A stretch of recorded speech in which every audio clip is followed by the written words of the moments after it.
In this discussion, we are going to look at a defining moment in the history of the Indian nation when our constitution was made by a large group of leading politicians and constitutional experts in the country. The usual method of evaluating the constitution in terms of the results it produced can be dispensed with in this connection. We are trying to look at the history of how the constitution was made, keeping in mind the compulsions, the problems, and the contexts in which the Indian constitution was drafted between the end of 1946 and the end of 1949. You know how towards the close of 1949, 26 November 1949 exactly, the final draft was prepared and that was adopted by the Assembly on 26 January 1950 to make India a sovereign democratic republic. The importance of the Constitution, however, can be grasped from the kind of liberal democratic political culture that it managed to nurture over time. Liberal democracy in India, of course, encountered several threats at different points of time in the history of the nation, but these threats, however, could be contained because of a certain respect that people in the meanwhile had developed for the Constitution, for the political processes which the Constitution or the makers of the Constitution, the founding fathers of the nation, at the time of the making of the Constitution, had tried to ensure. That actually distinguishes India from a standard inheritor regime. There is an argument about how many of these independent nations actually inherited the administrative apparatus left behind by colonialism, the basic civil service, the police service structure that was retained for purposes of administrative convenience. One can actually understand why, for purposes of convenience, some of the administrative structures were retained. But the Constitution, in my perception, in my assessment, makes a very important difference because it creates a democratic polity. It remains faithful to the principles of liberal democracy, which the British, despite their claim about introducing the British principles of governance, the Westminster model, had never been able to implement. Sir, to what extent did the experience of the nationalist movement influence the constitution making, especially by the Congress leaders? Yes, that is an important question because that ultimately draws us to the manner in which the experience of the national movement itself actually made a very important impact on how this constitution was made. Certainly, one cannot actually dispute the fact that a very important inspiration certainly came from British constitutional ideas, British liberal ideas. But at the same time, one has to consider the fact that the experience of the national movement made a very important impact. For example, you look at the basic structure of the Constitution. You have a parliamentary system based on the Westminster model, divided into two houses, the Rajya Sabha and the Lok Sabha, the House of Elders and the House of Popular Representatives, elected directly, and the Rajya Sabha members elected by the members of the State Assembly.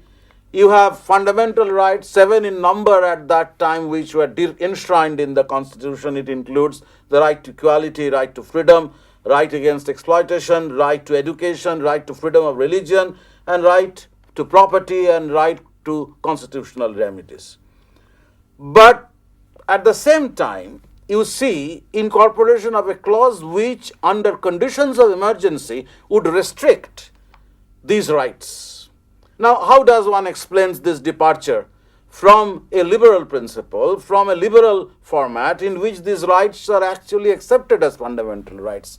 So one has to put it in the larger context of the kind of troubles that the interim government, which had been earlier formed in September 1946, how this government was facing problems of communal disorder, problems posed by the princes against the unity that the makers of the nation or the constitution actually visualized for the country. So if we contextualize such things, if we try to contextualize why alongside the fundamental rights certain directive principles were also introduced, why there was a certain thrust or certain emphasis on centralism, why did the centralist bias actually was introduced into the constitution by making it more unitary than federal, one has to put the constitution making process itself in the context.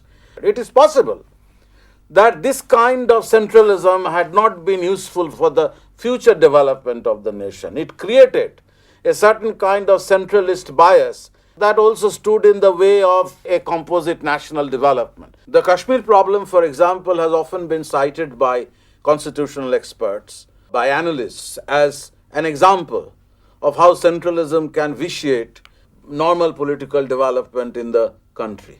You have many people from the regions and the states frequently complaining about the excessive authority that the center exercises over economic resources. But these are problems which have evolved in course of time when the constitution came to be implemented. And I believe that such problems would keep on recurring, requiring solution according to convenience, which is why the Indian Constitution had to adopt several very important amendments. But it's a different story of how the Constitution had evolved over time, at times deviating from the principles espoused by the founding fathers of the nation. This kind of emphasis on context requires a closer look at the political culture of Indian nationalism. For example, secularism. Secularism is enshrined in the Constitution, not in the Western sense, as people say, but in the sense that the state was not going to discriminate against a person for religious reasons, on religious grounds. But this secularism was something which the Congress leadership learned through organizing a movement in which they had to bring in different people. This is ingrained in a movement which required to bring in different people within the orbit of the national movement. Secularism, of course, is a liberal principle. This liberal principle they certainly had learned from Western political discourse. But the point is that this Western political discourse acquired a specific Indian meaning when this came to be employed, or the language of this political discourse came to be employed to understand the complexities, the requirements of the movement that they were organizing. Let us look at, for example, the issue of federalism. The whole idea of federalism was also built into the Congress-led national movement for the simple reason that India, even in 1885, could not qualify to the status of a nation. There were disparate regions, and the mainspring of Indian politics lay in the regions. So it was important for the Congress to bring all these disparate regions together to create a composite national movement against foreign rule. So to some extent, this demanded a policy which would protect the distinctive cultural ambitions of the cultural aspirations of different cultural groups inhabiting in different regions. In the end, federalism to a large extent became compromised by the accent on centralism, but this respect for the federalist, pluralist character of Indian polity was ingrained in the national movement. The same can be said about the great emphasis that they put on universal suffrage. When their rights were insecure, when their right of political expression, their political rights were insecure under colonial rule, there was an urgency on the part of the Congress leaders to insist on the clear definition of certain political rights which would be inviolable. So that is the reason why so much emphasis was put on universal suffrage as a basic precondition of the Indian polity. When we talk about the nationalist political culture, we have to also consider how some of the provisions of the Constitution, which came to be adopted in 1949, began to feature in the constitutional discussion amongst congressmen from an earlier time. We have already talked about the Nehru report that was drafted in the context of the Simon Commission as a kind of an answer to the Simon Commission, and in the Nehru report, precisely these principles were enunciated.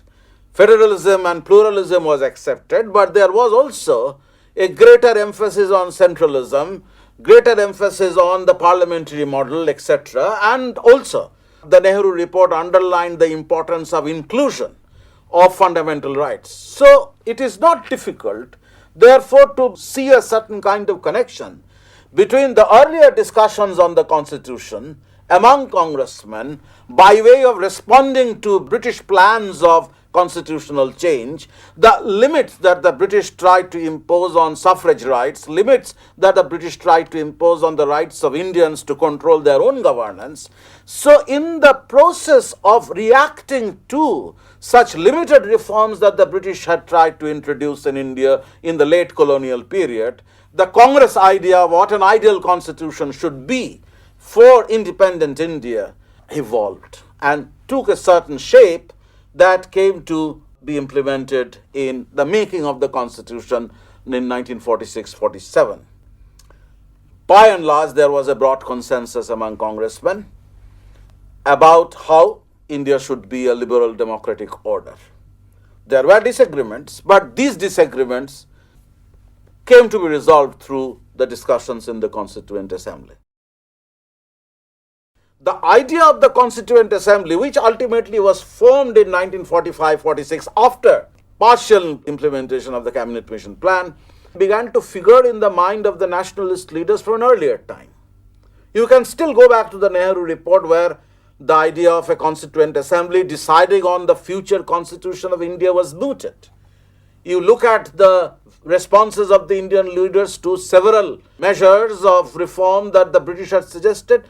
The Congress would invariably insist on the creation of a Constituent Assembly on the basis of as broad a suffrage as possible, on the basis of democratic suffrage, and this Constituent Assembly was expected to decide on how the Constitution would take shape. Sir, how far was this Constituent Assembly created on the basis of democratic principle? That is, of course, a very important question, because it was not. It was representative, but it was not democratic. But you have to also consider the period when this Constituent Assembly was formed. An unambiguous, unequivocal statement came only with the Cabinet Mission. When the British were actually trying to wind up their business in India, they were more serious about the constitution of a Constituent Assembly. The Cabinet Mission suggested that without further delay, the Constituent Assembly could be set up by representatives of the provincial assemblies. By then the provincial elections had already taken place, and the members of the provincial assembly, along with the rulers of the princely states, were expected to send their representatives to the Constituent Assembly. So ultimately, these provincial assemblies sent their representatives to the Constituent Assembly. The princely states also sent their representatives, but after some amount of persuasion. So one cannot actually think of the Constituent Assembly as a democratically elected body in conformity with the principles that the Congress had espoused earlier regarding the creation of a Constituent Assembly. But one might actually say that it was fairly representative. And more importantly, the Constituent Assembly was intended as a counterweight to those forces which were trying to create division in India, whether these were princes or the Muslim separatist politics. Ultimately, of course, Muslim League succeeded in their scheme of boycotting the Constituent Assembly and eliciting the decision by the British to partition India. But that is a different story. Despite such opposition, the Constituent Assembly acted as the expression of Indian nationalism for the creation of an integrated, liberal, democratic India. By way of answering your question, one might say that the Constituent Assembly despite the limitation, despite the fact that it was not democratically elected, managed to bring together people from different walks of life, people who are experts in the field, and the Congress tried to ensure that among their members in the Constituent Assembly, different people should have representation. So they sent out instructions to the provincial leaders to ensure nomination of scheduled castes, minorities, Anglo-Indians, a group of experts who would be able to assist the Congress in the drafting of the Constitution. So there was a keenness or a willingness on the part of the Congress leadership at that particular juncture to accommodate as many shades of opinion as possible in order to permit an important debate on what should be the nature of the Constitution. You have also the princely states, the members to be nominated by the princely states. Overall, there were 389 members, 296 from British India, 93 from princely India. Out of these 296 members, there were 210 representing general constituencies. You have Muslim constituencies, Sikh constituencies, and Congress had 199 members from the general constituency, 3 members from the Muslim constituency. But as I said, Congress wanted to allow for the representation of different kinds of interests, so different communities in the Constituent Assembly, and they tried to ensure this. Given this kind of a situation, given this particular structure, the work of the Constituent Assembly once again needs to be contextualized, because there was a conscious effort on the part of the Congress to accommodate different shades of opinion. And in this larger context, the overall direction came from what is known as Nehru's 8-point statement about objects and purposes. Now you have this history of how the Constituent Assembly met in several sittings. Decisions were taken between, say, December 1946, when the first sitting was held, and April 1947. But in June 1947, the Mountbatten Plan was announced, and there was no hope for the Muslim League joining the Constituent Assembly. So ultimately, it became a Congress affair. Congress allowed some more people to participate, but it was a Congress affair. But the way the Congress leadership went on with this business is remarkable. They created several committees which deliberated on the different provisions of the Constitution that they sought to incorporate in the text. Important functions were assigned to experts. Expert committees were created which deliberated on different aspects of the proposed Constitution. A preliminary draft was initially prepared. Then a final draft was prepared by a committee under the chairmanship of B.R. Ambedkar, who was not a congressman, who represented the scheduled caste, but Congress allowed men like Ambedkar to play a very critical role in the constitution making. Then there was a public debate preceding the adoption of the Constitution in November 1949. So there are some reasons for people to comment that this was basically a Congress affair. The Constituent Assembly was dominated by congressmen. Some experts were certainly chosen, but these experts had to work in close collaboration with the Congress representatives in the Assembly. If we look at the discussions that actually were going on in the Constituent Assembly,